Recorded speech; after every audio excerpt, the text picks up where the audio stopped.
Hello everyone and welcome back to an incredibly long overdue Star Wars The Black Series action figure review. Today we're looking at a figure that has yet to be released but celebrates 25 years of Star Wars Episode 1 The Phantom Menace. It is of course the Destroyer Droid, or Droideka, and I'm not exaggerating when I say this is probably one of Hasbro's most impressive action figures released. Before we get into the nitty gritty, I'd like to take the time to thank the Hasbro UK team for allowing me the opportunity to review this figure ahead of its release date. The Droideka will begin shipping in the UK in May, and as always you can follow the link in the video description which will take you to Star Action Figures where you can pre-order yours now. I definitely recommend grabbing a couple of these at least, as you can display them in different ways, as demonstrated by the samples I have here. The Destroy Droid can be posed in combat mode and wheel form, the latter of which is a bit of a fiddle, and it's not perfect by any stretch, but it's really cool that Hasbro at least tried to engineer this figure to do that. As I mentioned, it's an incredibly impressive figure, and the engineering that's gone into this one is a real feat. It's packed with articulation, it's got hinges in places that I didn't even realise it had places, and it's really nicely put together, and we'll dive into all of those details shortly. Before we do that, as always, let's take a look at the packaging that the Droideka comes in. So right out of the gate, the first thing you'll notice about the packaging for the Droideka is just how big it is. Obviously this is a deluxe figure, so the price point is a little bit higher, but as such the packaging is a hell of a lot deeper. As you can see down the spine, you've got that mural artwork on the side of the box, and it's huge. It's absolutely huge. It really blew me away when I opened this one up, just how big the box was. If we take, for example, a standard Black Series 6-inch figure, as you can see, it's about double the depth, which is absolutely wild, but in my opinion, it helps to really soften the blow of that higher price point. You feel like you're getting your money's worth with this one.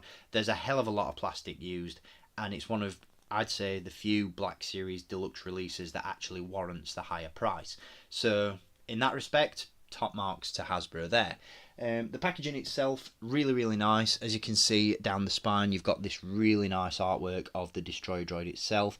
Beautifully illustrated. You've got the Trade Federation Starship corridor in the background there. Great detail in the Droideka itself. And of course you've got the name of the character down at the bottom.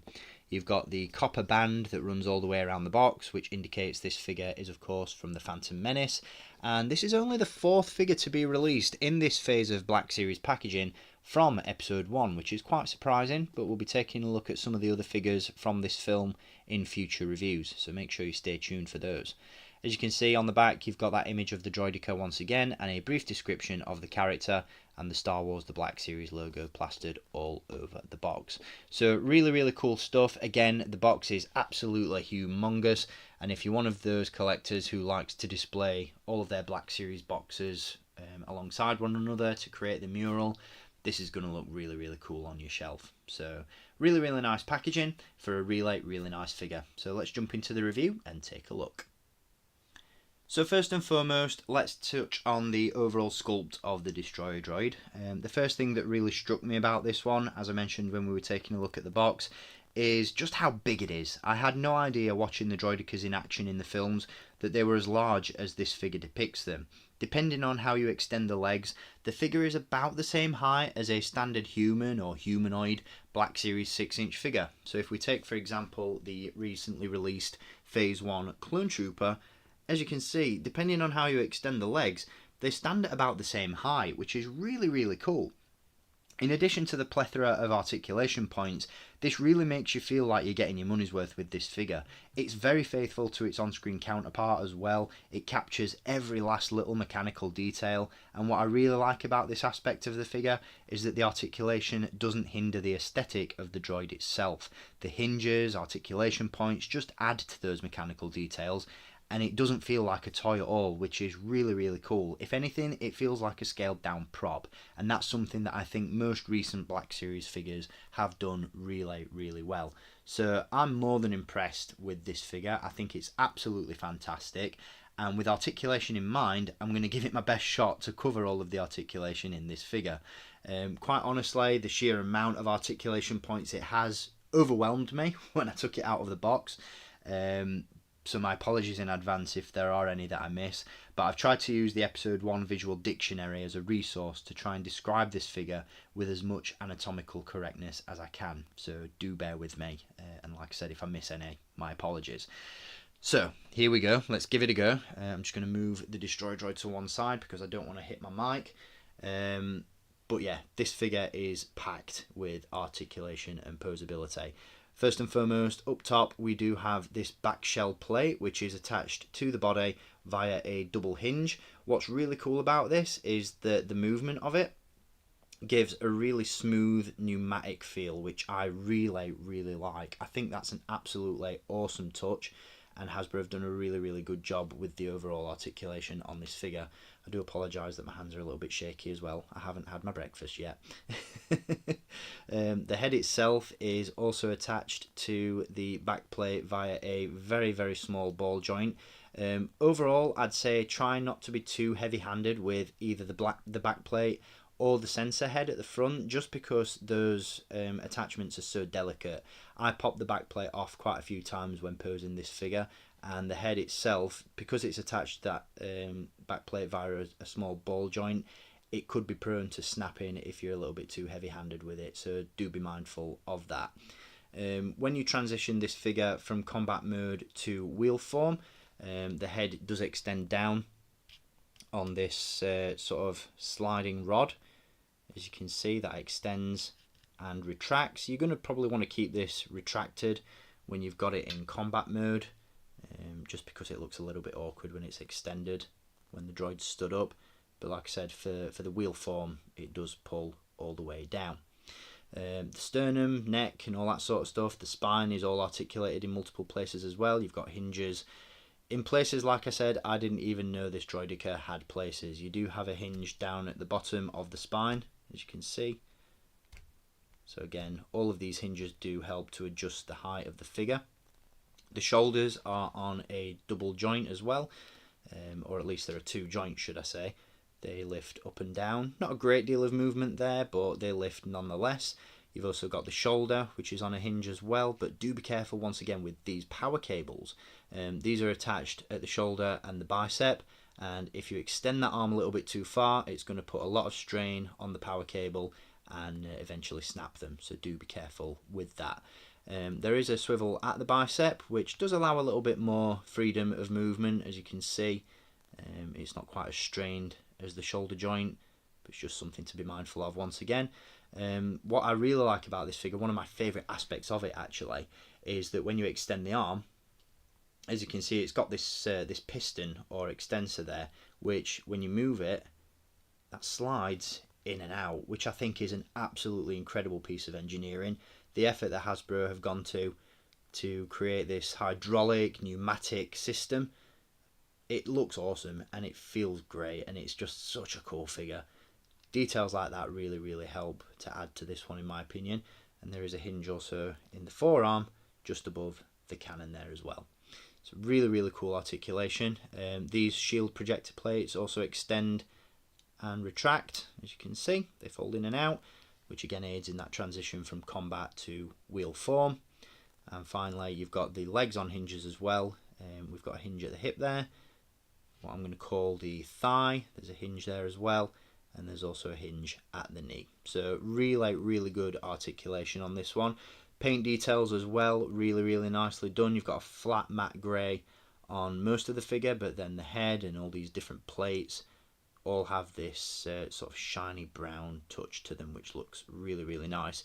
And on the sensor head as well, you've got those red details there, which looks really cool. Again, all these details, all these articulation points really help this figure feel mechanical, robotic. It looks intimidating. It looks just like the Droideka that we see on screen, and I absolutely love it. It is so well detailed. Really good indeed. Absolutely fantastic. So very impressed with this figure. In summary, I really don't think Hasbro could have done a better job with it than they have. As we've already covered, the articulation is a feat of engineering in and of itself. I only have two real gripes with this figure. The first being the aforementioned transition from combat into rolling form. It's incredibly tricky to get right. You really do have to spend some time playing around with it to get it to look correct, if that's how you want to display it on your shelf. If we wind the clock back to the year 2000, Hasbro actually released a 6-inch Droideka in their Power of the Jedi Mega action figure line. In combat mode, the 24-year version, or 24-year-old version, sorry, doesn't quite hold up, but I think in wheel form, that version looks a lot more accurate than this one does. Maybe I've got to spend a little bit more time playing around with it, folding it, bending it, you know, adjusting those hinges. But let's be honest, most of us are going to be displaying this one ready for battle in our collections. The rolling feature is just a fun little novelty. But with that said, let's just take a look at the Destroy Droid in its ball form or rolling form. Like I said, it's not perfect. Maybe I've not done it right, but it doesn't quite look like it should. It's great, don't get me wrong. Like I said, the engineering that's gone into this one, just to be able to get it in this folded up rolling form is really, really impressive. And like I said, most of us probably aren't going to be displaying this on the shelf in this mode anyway. But it's really, really cool. It's a great little touch. It's a great little addition. And it's something that I'm really appreciative of Hasbro for doing. You know, they could have just sculpted this one so that it moved around and posed and hinged and all that sort of stuff, but the fact that it does somewhat fold up into this rolling death ball form, really, really cool. Absolutely love it. Like I said, you have to spend a little bit of time getting it right. Don't be too heavy-handed with some of those hinges, like I said, especially with the backplate and the sensor head, but for all intents and purposes, it does the job, ticks the box, and looks really, really cool. So yeah, I'm happy with it. In addition, the only other gripe that I have with this one, and it's not one that hurts the release necessarily, but it's the absence of a deflector shield. It would have been a more than welcome addition to an already more than impressive action figure if they'd included a shield with this one. Even if they'd approached it in the same way they did with the 3 3/4 inch 30th anniversary collection figure, which was released back in 2007, if they'd have included a half shield so that you could buy 2 droids to create a full one, that would have been the cherry on top of a really tasty cake, and maybe softened the blow of a deluxe price point for a lot of collectors. But personally, like I said, I feel this is one of the few deluxe figures released in the Black Series to actually warrant the RRP. It really is the effort that's gone into the design and engineering of this one that you're paying for, and I for one am perfectly happy with that. Once again, this figure is due to land in the summer with an RRP of $33.99, and there's a link down below in the video description where you can grab one if you so wish. So there we have it. That's going to wrap up this review on the Star Wars The Black Series Droideka, or Destroyer Droid. Once again, an absolutely amazing figure, one that I'm absolutely thrilled to have in the collection. And again, I'd like to extend a huge thanks to Hasbro UK for allowing me to review this one ahead of its release date. Once again, I want to emphasise, if you want to pre-order this figure for yourself, be sure to do so via the link in the video description. Star Action Figures is the place to go, and again, you're going to want to pick up multiples of this figure. The only other downside to it that I can see is that it really makes me want to build up my droid army now, so I'm going to have to go out and buy a load of battle droids. I'm going to have to get that new 2-pack featuring C-3PO and the Super Battle Droid. I'm thrilled with this one, quite honestly, and I think it's amazing, and it's a long overdue and more than welcome addition to the Black Series 6-inch line. So, highly recommended figure. Go out and grab one for yourself. Once you get one, let me know what you think in the comments below, and I'll be back with some more reviews very, very soon. Until then, as always, thank you for tuning in, keep collecting, and may the Force be with you.